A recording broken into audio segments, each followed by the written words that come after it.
000.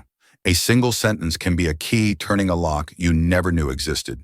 For Eliza, 0006. Holay, a 24-year-old waitress drowning in her mother's medical bills. That sentence was a simple observation. 0.15 for Gideon Pierce, a man insulated from the world by billions of dollars. It was 021, a crack in the foundation of his entire life. She was just trying to get through 026, her shift. He was just another faceless tycoon in a suit.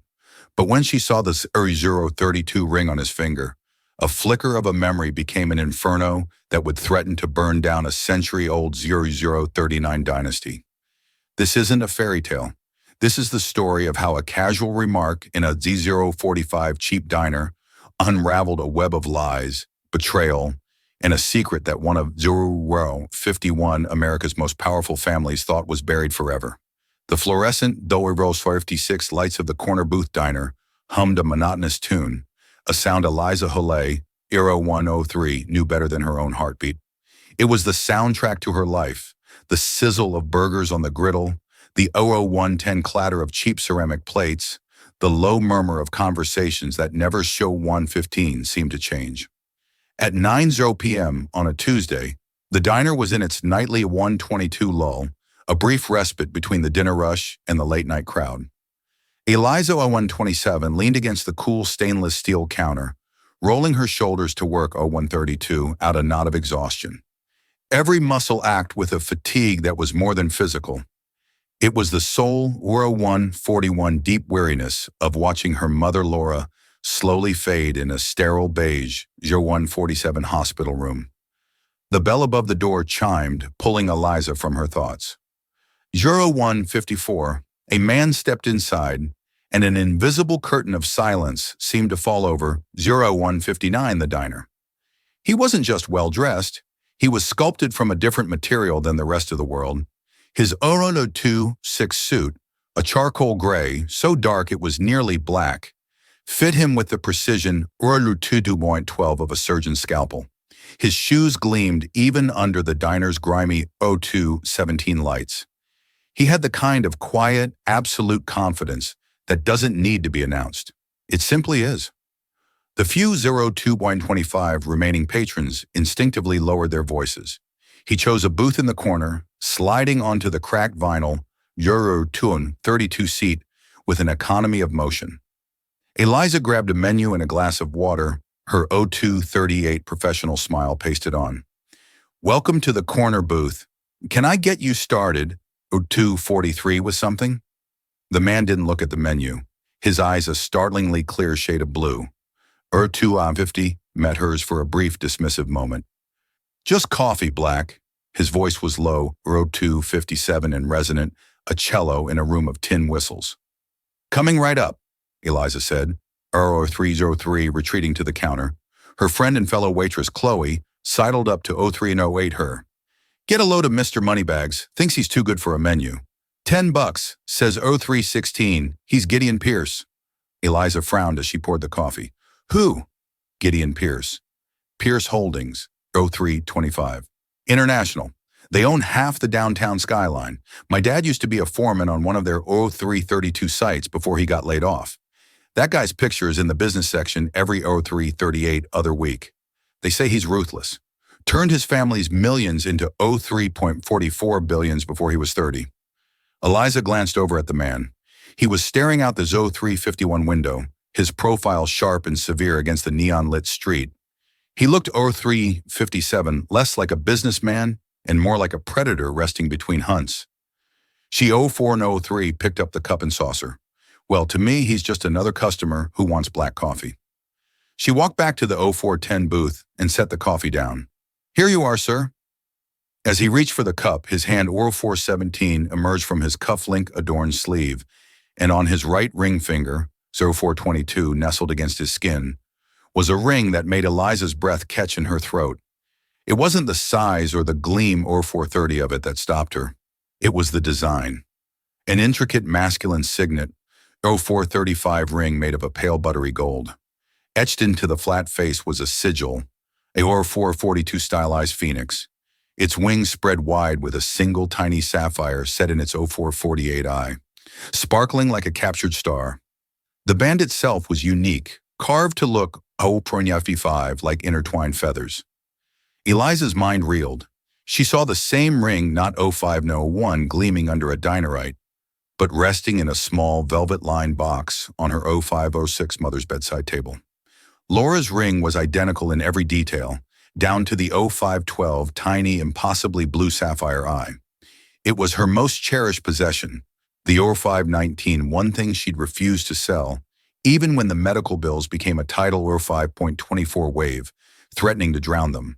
Her father, she'd always said, had given it 0529 to her on his deathbed. "It's a promise, Eliza," she would whisper 0535, her voice thin and ready, a promise of what's right. The words 0541 tumbled out of Eliza's mouth before she could stop them, a quiet, stunned whisper. 0547. "Hi, sir. My mother has a ring just like yours." Gideon Pierce froze his hand, 0553 hovering over the coffee cup. He slowly retracted it, and his piercing blue eyes, 0558, lifted to meet hers. The casual dismissal was gone, replaced by a sudden 0604 glacial intensity. He didn't speak. He simply stared, his 0609 gaze so sharp and analytical, it felt like he was dissecting her, searching for the punchline to a joke she wasn't, 616, telling. "Excuse me," he finally said, his voice 6.22 dropping an octave, becoming dangerously soft. Eliza's heart hammered against her 627 ribs. She felt Chloe's worried stare from across the room. She should have 633 just walked away, kept her mouth shut. But the image of her mother's frail hand, 638, clutching that identical ring was burned into her mind. "The ring," she stammered, pointing a 646 trembling finger. "On your hand. It's the same as my mother's. The 652 Phoenix, the little sapphire. Everything." A flicker of something unreadable, or 0659, crossed his face. Not surprise, not recognition, but something harder, darker.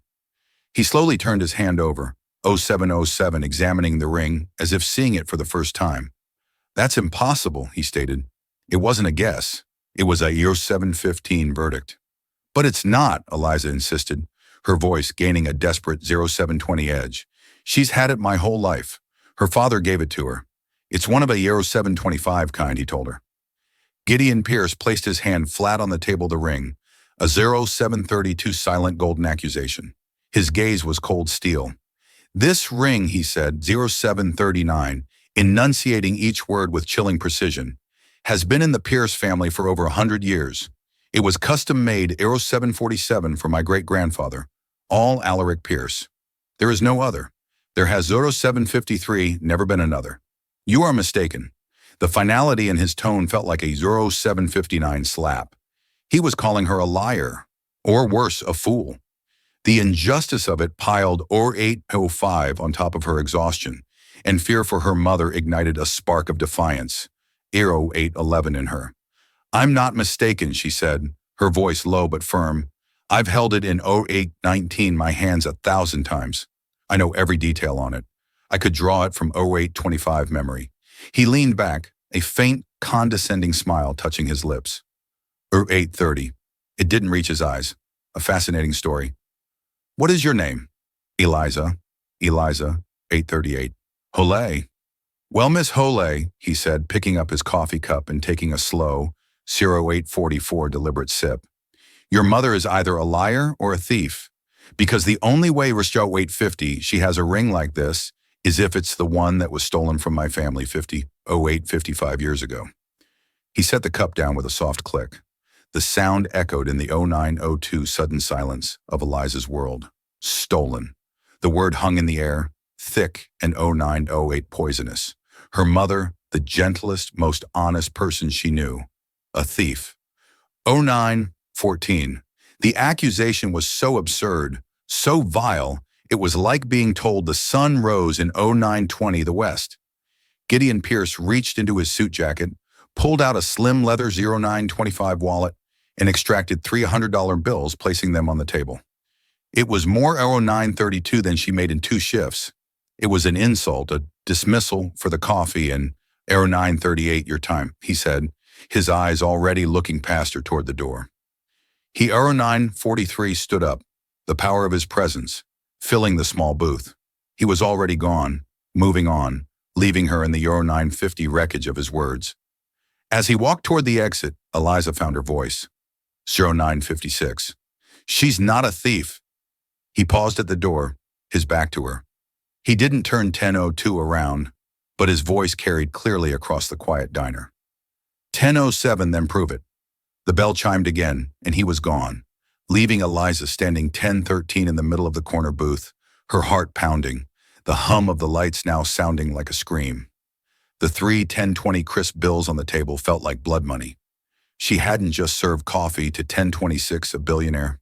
She had stumbled into a story, his story, and in doing so, she 1032 realized with a cold dread she may have just destroyed her own. The drive to the 1038 hospital was a blur of traffic lights and the anxious thumping of her own 1044 heart. Gideon Pierce's words echoed in her head. A liar or a thief? It was 1050, preposterous. Laura Hole was a woman who would walk back into a store to return a few cents, 1056, of extra change. The accusation was a poison dart, and Eliza felt its venom 1102 spreading through her. She found her mother sleeping, her face pale and sunken against the pristine white of the 1109 hospital pillow. The ever-present beep of the cardiac monitor was a fragile 1114 rhythmic reassurance. On the small bedside table next to a glass of water and a well-worn book of 1121 poetry sat the small, dark blue velvet box. With trembling hands, Eliza picked 1128 it up. The velvet was worn smooth in places. She opened the lid. There at 1134 was the pale gold ring catching the low light from the hallway, the phoenix with 1140 its proud spread wings, and the eye a tiny sapphire that seemed to hold a 1146 universe of secrets. It was identical. There was no question. 1151. Eliza, honey, is that you? Laura's voice was weak, raspy. Eliza quickly shut the 1157 box and turned, forcing a smile. Hey, Mom, I didn't mean to wake you. You're 1203 late rough shift. Laura's eyes, though clouded with illness, were still sharp, still full of 1210, a fierce love that had been Eliza's anchor her entire life. The usual. Eliza 1218 couldn't bring herself to tell the truth. How could she voice such a monstrous accusation to this frail 1225 woman? How are you feeling? Like I've been run over by a very slow, very 1231 expensive truck, Laura said with a weak smile. The doctors were in. More talk 1238 of options. It all sounds the same. She shifted in the bed, wincing, and her 1244 eyes fell on the box in Eliza's hand. Her expression changed. The weariness 1250 was replaced by a familiar, guarded look. You were looking at the ring. 1257. Eliza hesitated. I was just thinking about it, about Dad. 1305, Laura's hand, thin and crisscrossed with blue veins, reached out and she patted 1310, the mattress beside her. Eliza sat down. Your grandfather, Laura corrected 1315 gently, as she always did. It was my father who gave it to me, not 1321 yours. Eliza's father had been a good man, a mechanic who died in a workshop accident 1328 when she was 10, leaving behind nothing but debts and happy memories. The ring 1334 predated him. Right, Granddad, Eliza said, her mind racing. Mom, tell me 1341 about him again. About the ring? Laura's gaze drifted to the window, to the dark sky outside. 1349. There's not much to tell that you haven't heard. My father Owen was a quiet man, a brilliant man, an engineer. 1357, he worked for a big corporation back east. He said the ring was payment for a 1402 promise, a promise that was broken by powerful men. What kind of promise? 1408. Eliza pressed, trying to keep her voice casual. He never said, only that it was 1414, about recognizing what was right. He made me swear to never sell it to keep it safe. He said, one day it might be 1421, the only proof we have. Proof of what? A flicker of fear, real and raw, crossed 1428 Laura's face. She looked at Eliza, her eyes pleading. Leave it be, Eliza. It's 1433, an old story, a sad story. It has nothing to do with us anymore. Some 1439 doors are best left closed. But Mom, what if someone else has a reason to 1445 open that door? The words were out before she could stop them. Laura's grip 1450 on her hand tightened. What do you mean? What happened? Eliza 1456 saw the spike on the heart monitor and cursed herself. Nothing. It's nothing. 1502, just a stupid thing at work. She couldn't burden her mother with this. 1507, not now. She needed to protect her. But the seed of doubt had been planted. A 1514 promise that was broken by powerful men. Who were they? And what did any of it 1520 have to do with Gideon Pierce? 1527, miles away in a penthouse apartment that seemed to float above the city, Gideon 1532. Pierce stood before a floor-to-ceiling window. The city lights spread out below 1538, him like a carpet of scattered diamonds. He held a glass of scotch, the amber 1544 liquid untouched. He hadn't been able to shake the encounter at the diner. The 1549 girl, Eliza Hollet, her wide, honest eyes, her absolute certainty. My mother, 1556, has a ring just like yours. It was ludicrous. And yet he walked over to a 1603 heavy mahogany desk and switched on a green-shaded lamp. From a locked drawer 1609, he retrieved a leather-bound folio, the Pierce Family Archives. It was a curated 1615 sanitized history, of course, but it was all he had. He opened it to the section 1621 on family heirlooms. There on a yellowed page was a photograph of the ring, his 1627 ring. The description was clear. The Phoenix signet commissioned in 1922 by 1635 Alaric Pierce, forged by artisan Michel Dubois of Paris. Unique design, 1642 symbol of the Pierce family's rebirth from the ashes of the 1921 financial 1648. Panic. Sole ownership passed down to the male heir of each generation. His father, 1654, had given him the ring on his 21st birthday. It represents our resilience, Gideon, he'd said, his 1702 voice thick with pride. We always rise. Never forget that. Gideon's 1707 phone buzzed on the desk. He glanced at the screen. Genevieve Adler, Hina 1713 answered. Adler, you're still up, came a crisp, no-nonsense voice. Genevieve Adler was more 1721 than his lawyer. She was his fixer, the executive of his will and the keeper of his secrets. Something has come up, 1729, Gideon said, his voice tight. I need you to run a background check, 1734, discreetly. Another hostile takeover. A person, her 1740 name is Eliza Hollet. She works at a diner on 6th Street called the Corner 1745 Booth. Her mother's name is Laura Hollet. I want to know everything. Financials, 1752 family, history, where they came from, who their people were, everything. There, 1757 was a brief pause on the other end of the line. Genevieve was too professional to ask why, but he could feel her 1804 curiosity. Is this a personal or professional matter, Gideon? Gideon 1810 looked at the ring on his finger, the phoenix staring back at him with its cold sapphire eye. 1818. I'm not sure yet, he admitted, a rare moment of uncertainty. 1823, but it has the potential to become problematic. He thought back to the story his 1829 grandfather used to tell, a story, told only in hushed tones after a few to 1835. Many brandies about Alaric Pierce's younger brother Daniel. How Daniel had 1841 betrayed the family, tried to steal Alaric's designs for a new kind of turbine engine, and in his greed had 1848 taken the spare signet ring Alaric had foolishly commissioned Daniel. The story 1854 was disowned, cast out, and the ring was lost with him, a symbol of 19-hours treachery. But the official family history, the one in the folio, never mentioned a second ring. It never 1907 mentioned a brother named Daniel. It was a ghost story, a family legend until 1913 now. Find out who Laura Holloway's father was. Gideon commanded his voice, 1920 hardening again the moment of uncertainty passing. I want his name. I 1926 want to know what he did for a living, and I want to know if he ever, for any 1931 reason, crossed paths with my family. He hung up the phone. The waitress had said 1937 her grandfather gave her mother the ring.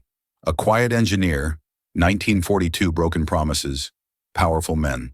For the first time in a very long time, Gideon, 1949. Pierce felt a sliver of something other than control. It felt like walking on 1954 thin ice, hearing the first faint crackle of it, giving way beneath his feet. He had told the girl to prove it. 23. But now he realized with a grim certainty he had to do the same. He had 2008 to prove his own story was the truth. 3 days later, the name arrived in a single 2014 encrypted line of text from Genevieve Adler Owen Calloway.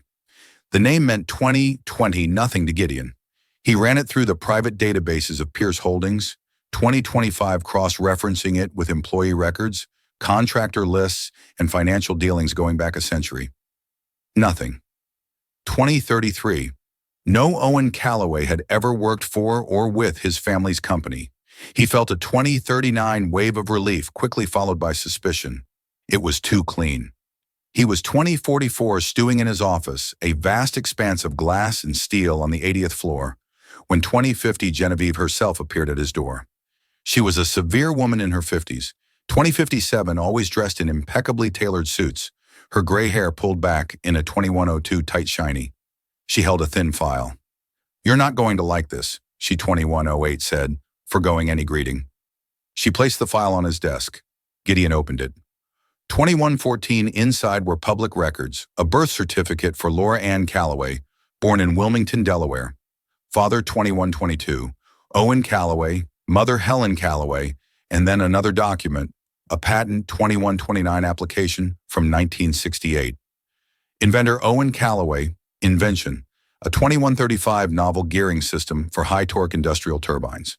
A SNE of patent 2142 none. Application withdrawn. Gideon's blood ran cold.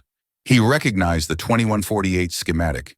It was a primitive but unmistakable precursor to the Pierce Mark III turbine, the very invention 2156 that had catapulted his grandfather's company from a regional player into a 2202 global powerhouse in the early 70s. The invention credited solely to his 2207 grandfather, William Pierce. The application was withdrawn on October 22nd, 13th or 12th, 1968. Genevieve said her voice flat.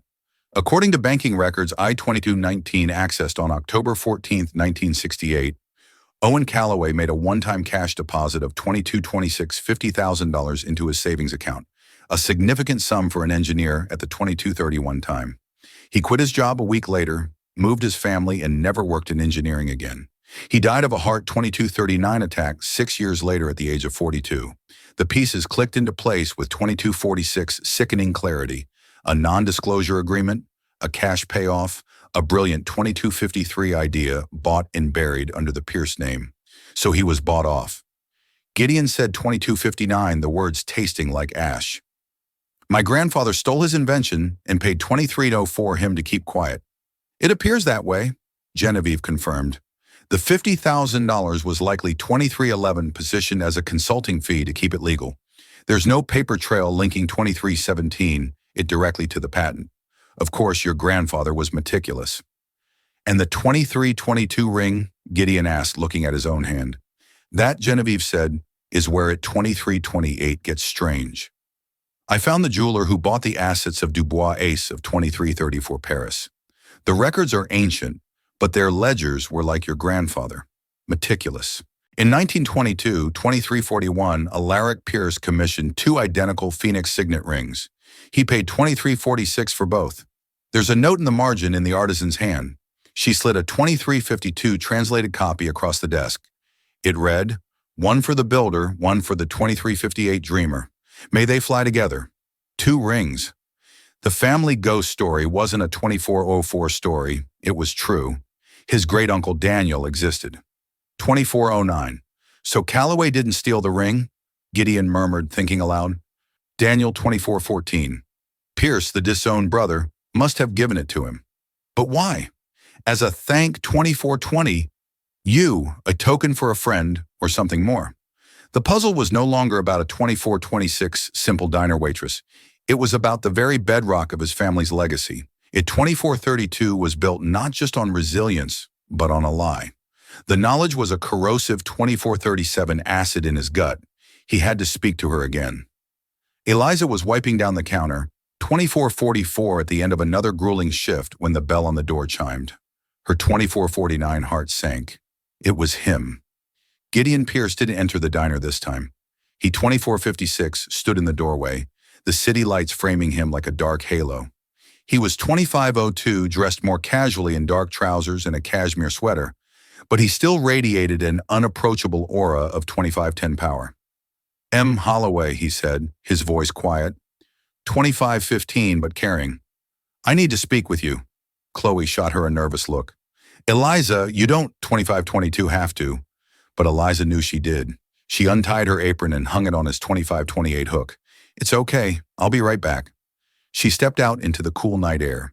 The 2536 street was loud with the sounds of the city, a stark contrast to the tense silence that fell between them. "You're 2543 mother's father?" Gideon began getting straight to the point. His name was Owen, 2548. Calloway, it wasn't a question. Eliza flinched. How did he know that? Yes. 2555. What of it? He was an engineer. In 1968, he filed a patent for a turbine gear 26.03 system. Gideon watched her face, carefully gauging her reaction. Eliza's 2608 mind went blank. She knew her grandfather was an engineer, but the details were a fog. Her mother, never 26-16, spoke of his work, only of his sadness. "I don't know anything about that," she 26-21 said honestly. "I think you do." Gideon countered, his voice sharp with 26-27 impatience. "Or your mother does." "My grandfather, William Pierce, launched a 2632 turbine based on an identical design a few years later. It made my family a 2637 fortune. Calloway withdrew his patent and accepted a cash payment. This isn't 2643 about a stolen ring anymore, is it, Ms. Hole? This is about a shakedown. Is 2648 that your plan? Use this old story to leverage a payday for your mother's medical bills." The accusation was so 2650 cynical, so cruel, it knocked the air from her lungs. Tears of pure rage and 2703 frustration sprang to her eyes. "How dare you," she whispered, her voice 2709 shaking. "You stand there in your 1,000 sweater looking down on us. My 2714 mother is fighting for her life. You think this is about money? This is about her honor. The honor of a man you just 2722 admitted your family probably robbed." For the first time, Gideon looked taken back. He saw not a schemer, but a 2730 daughter pushed to her breaking point. "My grandfather told my mother that ring 2736 was proof," Eliza continued, her voice rising. "Proof that he was wronged. He 2742 didn't take a payoff. He was threatened, forced to sign away his life's work to 2747 protect his family from men like your grandfather. That money wasn't a payment. It was hush 2753 money to ensure he never spoke of it again. She was channeling her mother's 2760 long-held, unspoken pain. The words felt true, solid, righteous. Gideon was silent 2807 for a long moment, the sounds of the city rushing in to fill the space between them. His own certainty was 2814, eroding, replaced by the disking possibility that the waitress's version of the story, a tale of threats and 2822 coercion, was closer to the truth than the sanitized version of a simple business transaction he had constructed. 2830. "There were 2 rings," he said, his voice losing its hard edge. "My 2836 great-grandfather had 2 made, one for him and one for his brother Daniel. The 2843 family story is that Daniel was a traitor who was cast out." He looked at 2849, her, his blue eyes searching her face. "Was your grandfather friends with a man 2854 named Daniel Pierce?" Eliza stared at him, bewildered. "Daniel Pierce? I've 2860, never heard that name in my life." They were at an impasse. 2 families, 2 2905 rings, and 2 completely different histories that intersected at a single 2910 disputed point in the past. One story of a clean, if ruthless, business deal. 2917, another of theft and intimidation. And at the center of it all, a ghost 2922 named Daniel Pierce, and a ring that was supposed to be a promise. "My mother has 2929 the ring," Eliza said, her resolve hardening. "You have your story. I have 2934 mine, and I'm going to find out which one is true." Gideon gave a single sharp nod. 2942. The condescension was gone, replaced by a grudging respect. So am I. He turned 2948 and walked away, disappearing into the city's shadows, leaving Eliza with the chilling realization that their quest 2955 for the truth was now inextricably and dangerously linked. The confrontation 3001 with Gideon Pierce left Eliza shaken but resolute. She had defended her family's 3006 honor, but his questions echoed in her mind. Daniel Pierce. 3013. The name was a blank slate. She returned to the hospital the next 3018 day with a new sense of urgency. She found Laura sitting up looking a 3024, little stronger than the day before. The poetry book was open on her lap. Mom. 3030. Eliza began pulling a chair close. We need to talk for real this time. No more 3036 secrets. Laura sighed a long, weary sound and closed the book. I knew this day would 3043 come. Seeing you with the box, I knew you wouldn't let it go. She looked at 3049, her daughter, her eyes full of a deep, ancient sorrow. 3054. What did he say to you? He? Eliza asked, feigning ignorance. Don't play coy, 3101, Eliza, the man from the diner. You think a man like Gideon Pierce makes a scene, 3108, and it doesn't get noticed, Chloe called me. She was worried sick. Eliza's 3114 shoulders slumped. He found me. He knows about Granddad Owen. He thinks we're trying to 31 and 21 blackmail him. He thinks Granddad sold his invention to the Pierce family. 31 and 28. Laura's expression hardened. Sold it. Is that what they call it? She 3133 scoffed a bitter rattling sound. Your grandfather was a genius, Eliza, a 3139 gentle, trusting soul who thought the world worked on merit and good faith. He 3144 was working at a large firm, a competitor to Pierce Industries at the time.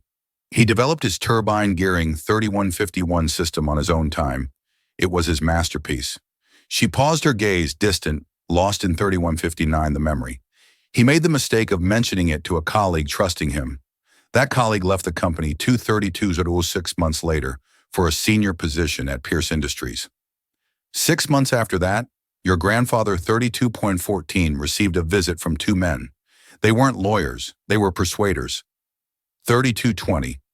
They worked for William Pierce. The sterile hospital room suddenly felt cold. 3227. What did they do? Eliza whispered. They didn't lay a hand on him, Laura 3233 said, her voice dropping. They were smarter than that.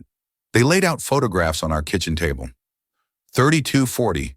Pictures of me playing in the schoolyard, pictures of your grandmother leaving the 3245 grocery store. They told him what a beautiful family he had, and they told 3252 him it would be a shame if something were to happen to them.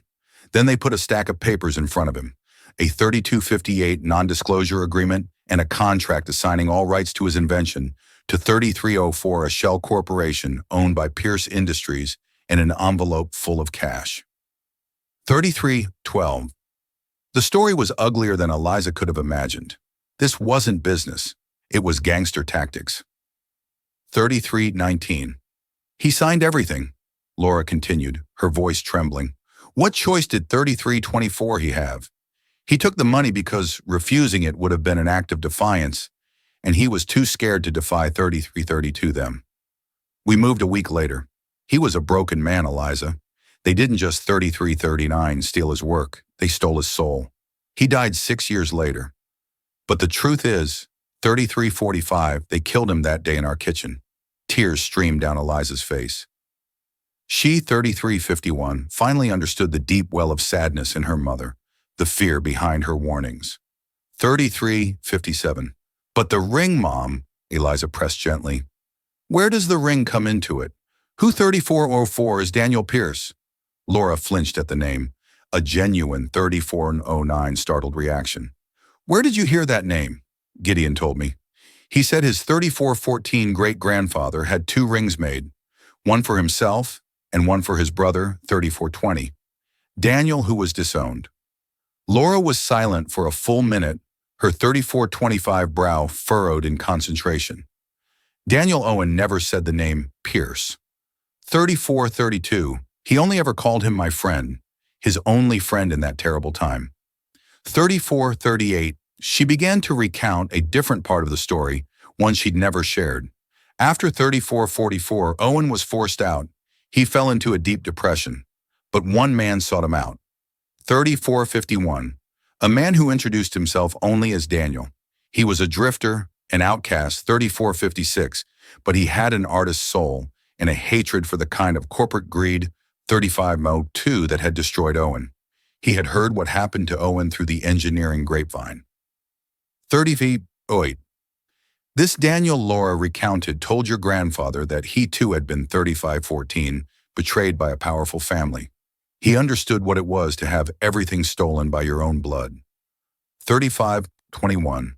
They became friends. Two broken men finding solace in each other's company. 3527. Before Daniel left town for good, he gave Owen the ring. She looked at Eliza, 3533, her eyes intense. He told Owen this was meant to symbolize a shared dream, 3539, between brothers. It was forged in hope and tainted by greed. It belongs to the 3545 wronged, not the wrongdoer. Keep it as proof that integrity has a value that 3551 money can't buy. One day the phoenix will rise for the right person. Owen, 3558, cherished that ring more than the invention itself. It was a symbol that he wasn't alone in his suffering. So 3605. Daniel Pierce wasn't a traitor. He was another victim. And he had given the ring, his own birthright, to another 3613 wrong man as an act of solidarity. The story was so much more profound, so much 3620 more tragic than Gideon's cold family ledger. 3626. At the same time, Gideon was in his family's ancestral home, a sprawling 3631 stone estate an hour outside the city. He rarely came here. It felt more like a 3637 museum than a home filled with portraits of stern-faced ancestors. 3643. In the library, a room paneled in dark wood that smelled of old paper and 3648 polish, he met his cousin, Robert Pierce. Robert was a few years older, with a practiced smile and the easy 3655 charm of a man who had never worked a day in his life. He managed the family's 3701 charitable foundation, a role that required him to attend galas and cut ribbons. Gideon, to what do we owe the 3709 honor? Robert said, pouring 2 glasses of brandy, tired of the concrete jungle. 3716. I'm looking for information. Robert, Gideon said, cutting to the 3721 chase about great-uncle Daniel. Robert's smile faltered for a fraction of a 3727 second. Daniel, the black sheep, that old ghost story, what's gotten into you? 3730. I have reason to believe the story is true, and I need to know the details. The real details, not the sanitized 3742 version. Robert swirled the brandy in his snifter, suddenly looking 3747 thoughtful. Well, you know the legend. He was the younger brother, the artist, the 3754 dreamer. All Alaric was the pragmatist, the builder. Daniel apparently accused 3801 Alaric of stealing his ideas for the company's early successes. Tried to stage a boardroom coup. When it failed, 3808, he vanished, but not before stealing a valuable ring and supposedly selling 3814 company secrets to a rival. Robert sighed dramatically. A classic tale of 3820 sibling rivalry and betrayal. It's why the line of succession has always been 3826, so rigidly defined, to prevent another Daniel. This was the story Gideon had always 3832 known, but hearing it now, it felt thin theatrical, a convenient narrative to 3839, justify Alaric's consolidation of power. And you believe that? Gideon, 3845, asked. Why shouldn't I? It's our history, Robert said with a shrug. 3851. It's a bit dramatic, sure, but it explains why the family closed ranks. 3856. Why Grandpa William was so aggressive in his business dealings? He was protecting the family legacy from vultures from 3903. Another betrayal. He leaned forward, his voice conspiratorial. Why the sudden interest? Did one of his 3910 descendants crawl out of the woodwork looking for a handout? The question was casual, but the look in Robert's eyes, 3918, was sharp probing. Gideon felt a sudden instinctual distrust. Robert had always.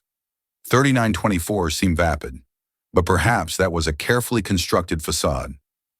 3930. It's a private matter, Gideon said, his voice clipped. Of course, of course. 3936, Robert said, leaning back, the charming smile returning. Well, if you want to, 3942, dig up old bones, be my guest. The old family papers are in the West Wing study. Gramps Williams, private, 3949, correspondence. Knock yourself out. Just don't be surprised if the ghost you find is 3955, uglier than you imagine. Gideon left Robert with his brandy and 40 and went to the study. The room was dusty, unused for years.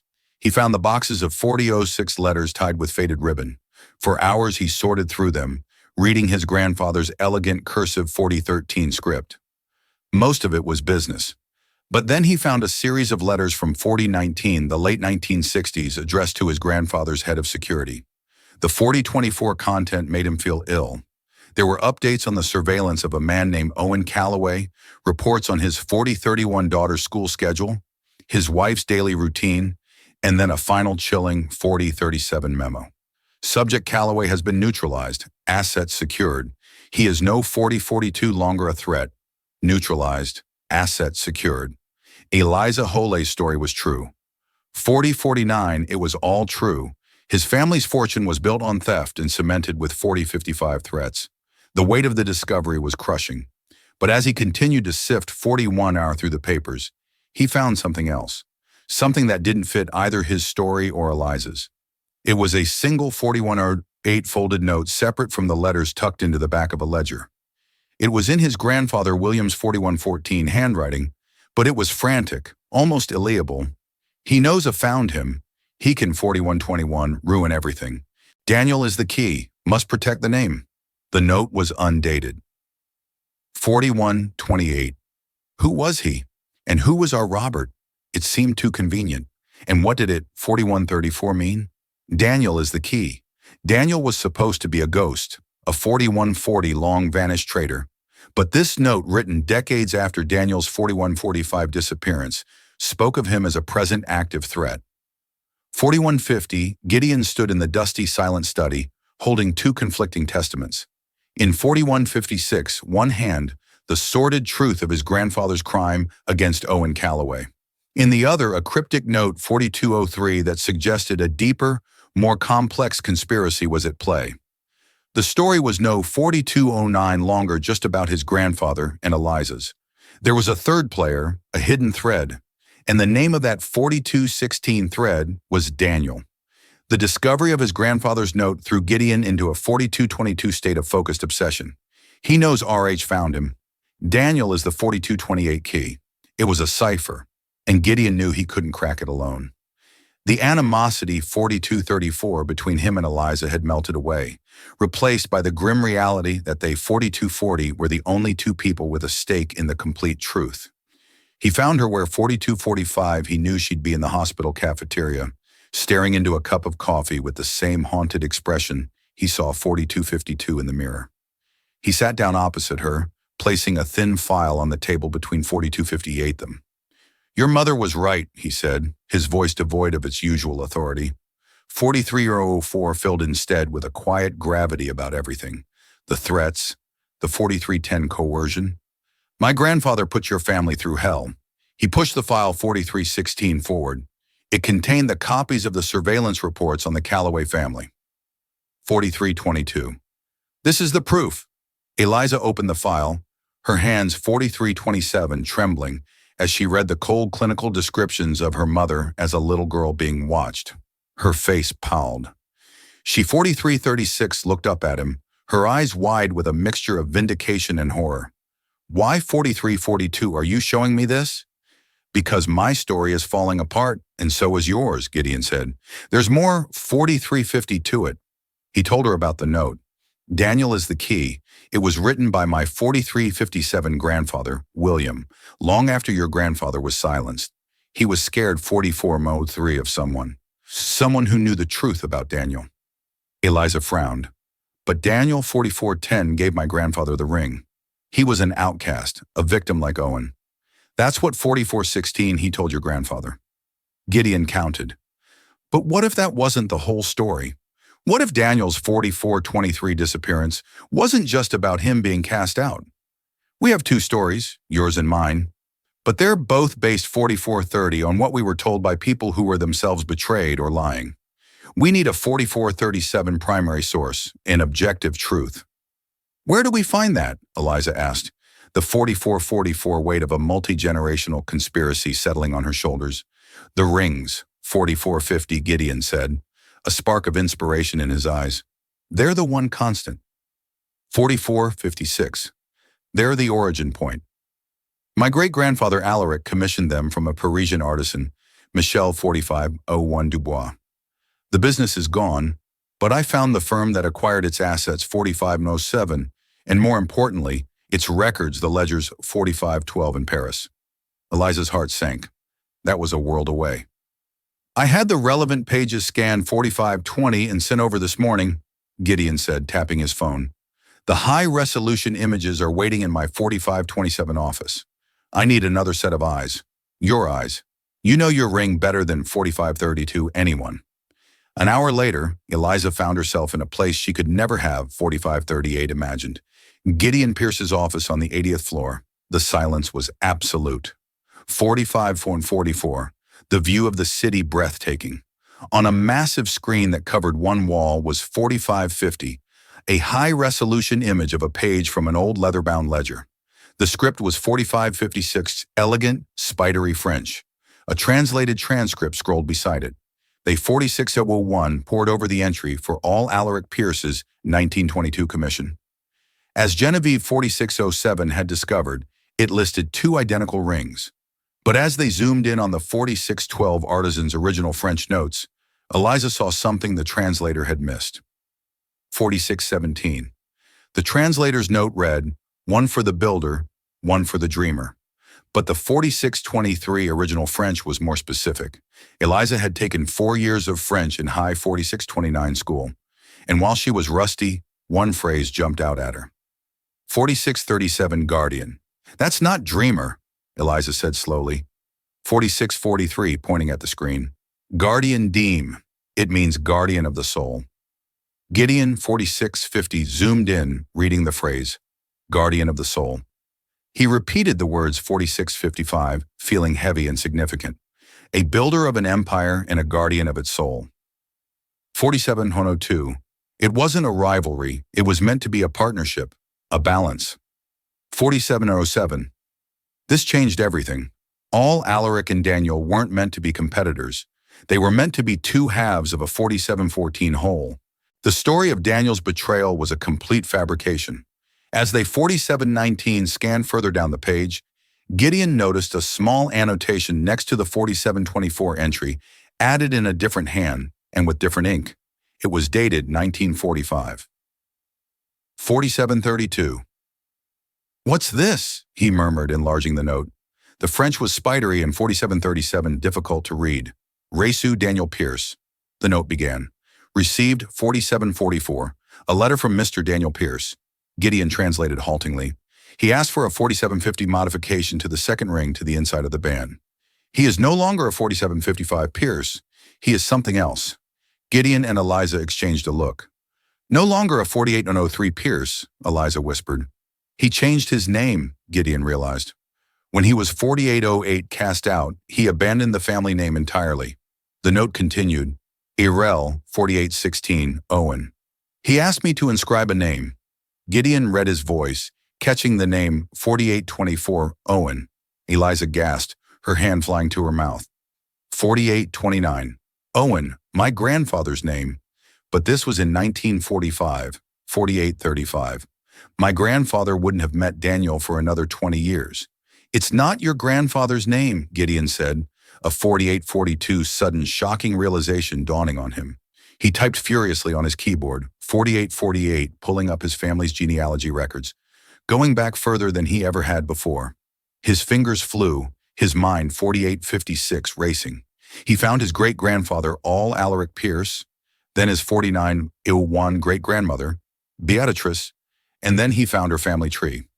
Her maiden 4907 name was Beaumont, and her father, Alaric's father-in-law, his name was 4912. Owen Beaumont, a wealthy shipping magnate who had bankrolled Alaric's early 4918 ventures, who had died in 1944. The truth hit them both like a physical 4923 blow. The inscription wasn't for Eliza's grandfather, it was a memorial. 4930. The ring, Eliza breathed, piecing it together. The ring wasn't for two 4935 brothers to share, it was for a father and son. All Alaric Pierce and his son, 4942, William, my grandfather. No, Gideon said, his eyes wide with the horrifying 4948 clarity of the truth. All Alaric didn't have a son named William in 1922. His 4954 son William was born in 1925. In 1922, Alaric Pierce had one child, a son born 5001 in 1905, his firstborn son. He clicked one last time, and a black and white 5007 photograph filled the screen. It was a formal portrait of two young men, both 5013 handsome and proud. One was clearly a young, all Alaric Pierce. The other, the 5020 dreamer, the guardian of the soul, was his brother.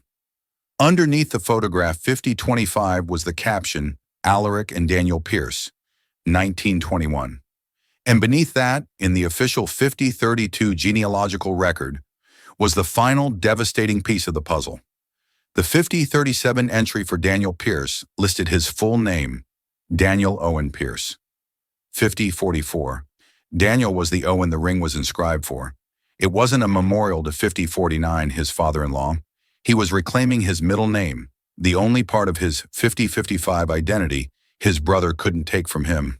The twist was so profound, so 51-1 complete, that the room fell silent.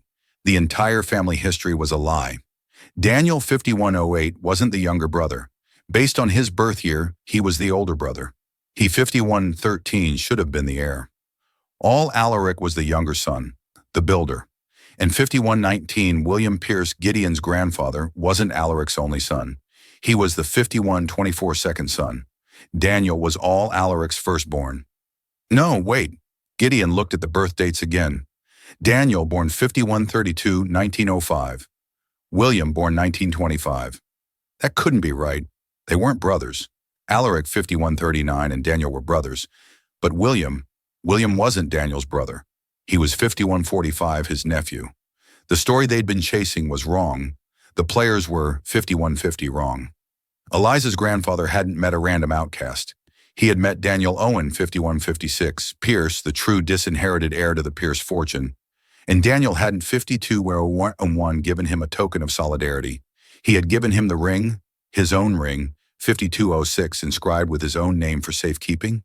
It was a piece of evidence, 5212, a dormant claim to an empire. And William Pierce, Gideon's grandfather, 5217, hadn't just stolen an invention from Owen Callaway. He had done it to suppress a man who had been in contact, 5224, with the one person on earth who could challenge his own father's and therefore his own legitimacy, his Uncle Daniel, 5231. Pierce, the note he knows. Ah, found him.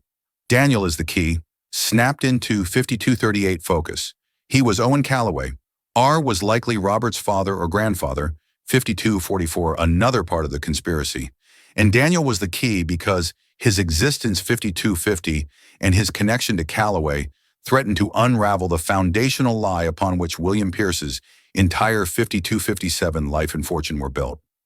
They hadn't just silenced an inventor. They were 5304 silencing a witness. The truth pieced together from the artisan's ledger was 5309, more corrupt than they had ever imagined. Daniel Owen Pierce, the rightful heir, had been systematically 5317 erased from history. Gideon's grandfather, William, had silenced Owen Callaway, not over a simple invention, 5325, but to bury the foundational lie of their family's power. It became 5330, terrifyingly clear that Gideon's cousin Robert knew this dirty secret and was 5336, positioning himself to use it as a weapon in a corporate power play. There was only one place to force a reckoning, 5343, the annual Pierce Foundation Charity Gala, Robert's personal stage. For 5349, Eliza, her mother's presence was non-negotiable. This fight was no longer just about 5355 uncovering the truth. It was about delivering justice. And for that to happen, The victim's voice had to be 5402 heard. The grand ballroom glittered with false brilliance, a perfect setting for the 5408 unmasking. Robert was in his element, the charming, benevolent host. That was until he saw 5415 Gideon and Eliza cutting a path directly toward him. His practiced smile became a 5421 brittle facade. Robert Gideon began his voice low and 5427 cold, cutting through the pleasantries. The games are over. We know about Daniel 5432 Owen Pierce, the true heir. Robert scoffed, preparing a condescending 5437 dismissal. Gideon, you've clearly been listening to fairy tales from he was 5442 cut off by a woman's voice, weak but amplified by a microphone that sliced 5448 through the ballroom's polite chatter. His fairy tale cost my father his life. 5455. A hush fell over the room. All eyes turned to the entrance where Laura Holloway sat in a wheelchair, her gaze 5502 locked on Robert with an intensity that defied her frailness. William Pierce, 5509, destroyed my father because he was friends with the honorable man your family threw away, Laura declared. My 5515 father was forced to keep your secret. I will not. As gas rippled through the stunned 5522 crowd, the massive screens on stage meant to display photos of the foundation's good works flickered. Eliza 5529 held up her phone, and the damning image from the Parisian Ledger filled the screens for all to see.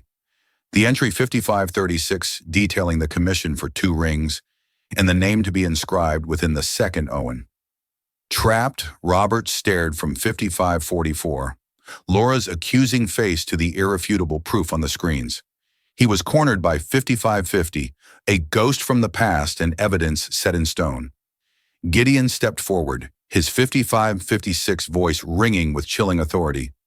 My family's legacy is built on a lie, 5602 he announced to the captive audience.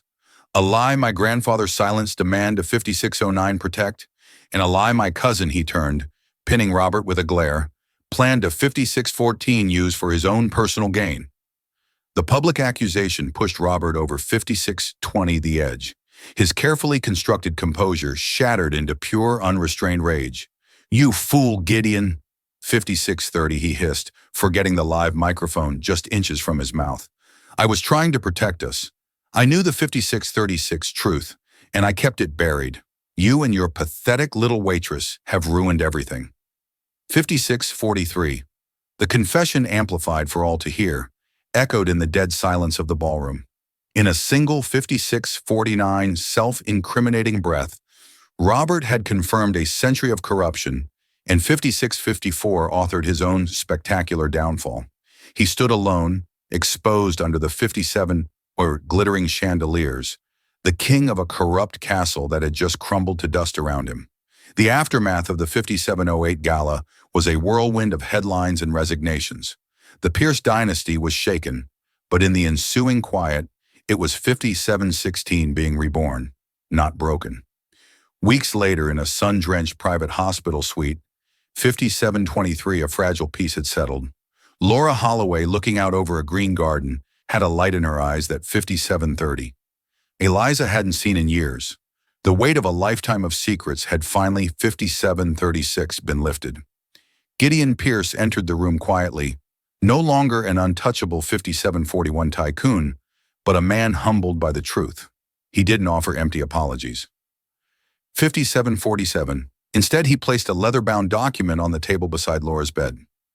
5753. The Daniel Owen Pierce Foundation, he said, his voice steady and sincere. 5760. It will exist to fund the independent inventors and artists my family tried to crush. A significant portion of my 5807 family's fortune will serve as its endowment with the estate of Owen Calloway, as its first honorary 5814 beneficiary. Tears welled in Eliza's eyes. It was more than restitution. It was justice, 5822, forged into a new legacy. Laura simply reached out and placed her 5827 hand over Gideon's. You have honored him, she whispered. 5833. You have honored them all. Gideon then looked at Eliza, pulling his own Phoenix 5838 ring from his finger and placing it next to the one that had started it all. The 2 rings, twin flames of pale gold, lay 5847 side by side, finally reunited. One for the builder, one for the guardian, he, 5854, said, his gaze locking with hers. I can rebuild the company, but it has been 5859 missing its soul for a century. Help me bring it back, Eliza. It was an offer, 5905, not of money or power, but of purpose. Looking at the two ring symbols of a 5911 promise, finally kept Eliza saw a clear path forward. Yes, she said, her voice 5917 firm and her heart full. Let's give them a legacy to believe in. A single 5923 sentence in a late-night diner set in motion a chain of events that rewrote 5928 history. Eliza Holay, a waitress who fought for her mother's honor, proved 5934 that the truth, no matter how deeply buried, has a power that no fortune can, 5940 suppress. And Gideon Pierce, a billionaire trapped in a gilded cage of 5946 lies, discovered that true wealth isn't about what you inherit, but about the 5952 integrity you choose to build. Their story reminds us that every family has 5958 its secrets, and that it sometimes takes the courage of an outsider to bring the 6003 truth to light, allowing the phoenix to finally rise from the ashes. If this 6009 story of truth, justice, and the incredible power of one person's voice, 6014 moved you, please give this video a like and share it with someone who 6020 appreciates a story that's more than just fiction. Don't forget to subscribe 6025 to our channel for more true life dramas that will stay with you long after the 6032 screen goes dark. Click that notification bell so you never miss a 6037 upload. Thank you for listening.